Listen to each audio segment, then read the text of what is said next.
안녕하십니까. 마음을 진맥하는 한의사 이명택입니다. 소리 없이 다가와서 우리의 건강과 또 생명을 빼앗아가는 여러 가지 질병들이 많아요.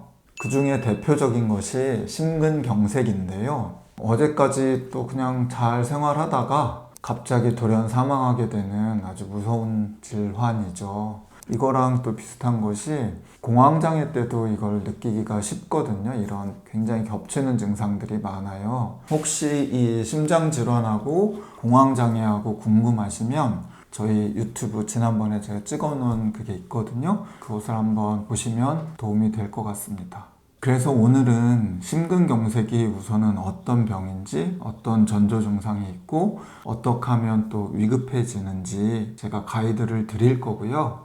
먼저 심근경색이 어떤 병인지 알아보면 그 심장에 혈액을 공급하는 혈관을 갖다가 우리가 관상동맥이라고 하고요. 그 관상동맥이 막히면 심장이 어떻게 보면은 죽는 거잖아요.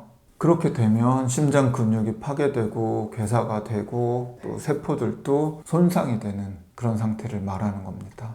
심근경색이 발생을 하면 3분의 1은 병원에 도착하기 전에 사망하는 경우가 많고, 도착해서 적절한 치료를 받아도 5%에서 10%는 사망하는 경우가 많습니다. 그래서 죽음과 직접적인 연관이 있어서 무서운 병이거든요. 근데 사실 이렇게 무서운 질환인데 전조 증상이 조금 애매해요. 확 이런 경우에 심근경색이다 이렇게 할 수 있는 것들이 많지는 않아요. 그리고 심근경색 환자분들의 50% 정도는 아무 증상이 없는 경우도 있다고 합니다.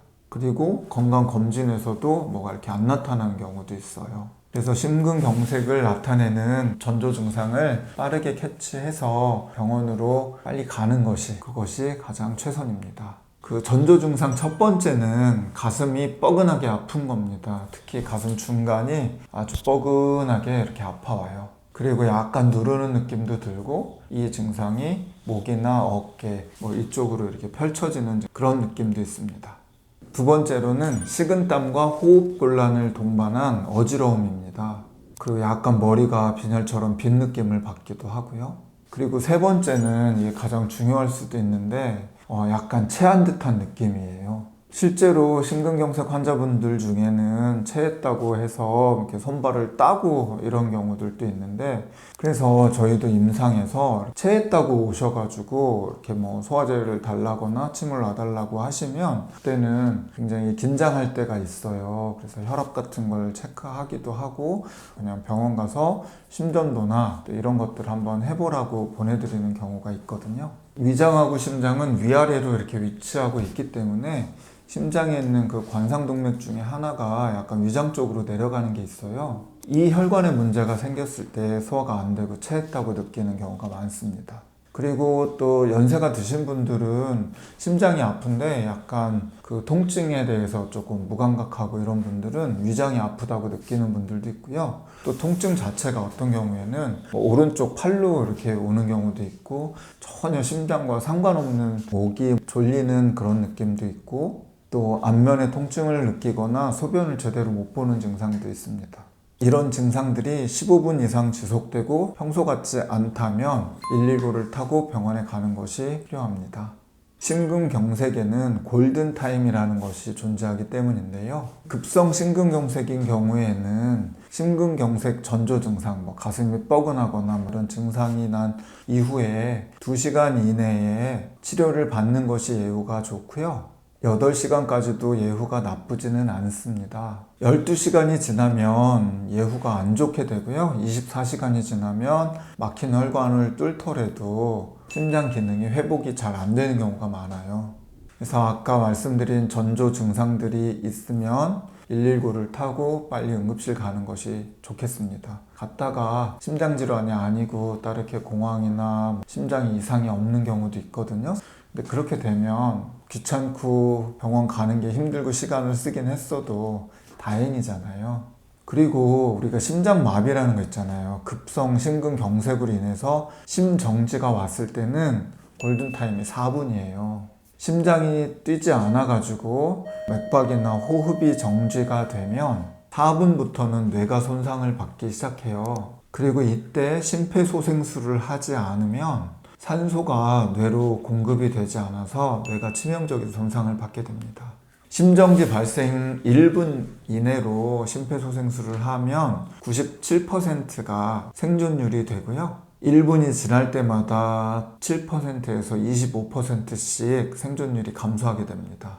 그리고 4분이 지나면 50% 이하로 떨어져요. 그래서 골든타임은 정말 중요합니다.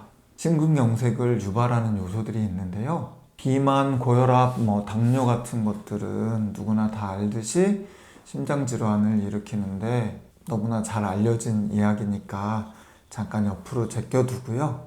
분노, 과로, 스트레스 같은 것도 심장질환을 유발하는데 굉장히 큰 역할을 하고 있습니다. 우울증부터 살펴보면 우울증이 있는 경우에 심근경색이나 뇌졸중이 일어날 확률이 1.5배에서 2배 정도 높다고 합니다. 우울증은 기존 있던 신체 질환을 갖다가 악화시키는 주범이기 때문에 관상동맥 질환의 어떤 환자분들은 우울증이 있으면 2년 후 사망률이 2.6배가 높아진다고 해요. 그러니까 우울증이 마음의 병만은 아닐 수 있습니다. 불면증 또한 가볍게 보면 안 되는데요. 불면증 환자분들은 심근경색을 일으킬 확률이 일반인보다 69%나 높다고 해요. 그리고 여기에 당뇨까지 있다면 위험률은 훨씬 더 높아지게 됩니다.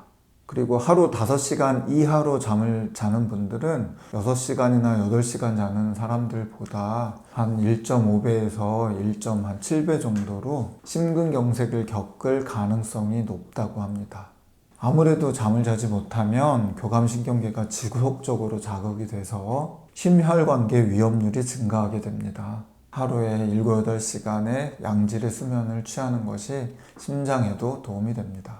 오늘은 심근경색에 대해서 자세히 알아봤는데요. 우선 전조 증상을 잘 숙지하시고 골든타임이 중요하니까 나뿐만 아니라 가족이나 또 회사에서 이런 증상이 나타났을 때 또 그 상황을 잘 판단해서 또 적절한 조언을 주시는 것도 필요하겠고요. 이렇게 해서 119를 타고 응급실에 갔는데 정상으로 나오고 또 집에 와서 한 달이나 또 며칠 있다가 또 비슷한 증상들이 반복이 된다면 이때는 심장 질환이 아니니까 정신과적 진료를 통해서 불안장애나 공황장애나 이쪽 치료를 하는 것도 필요합니다.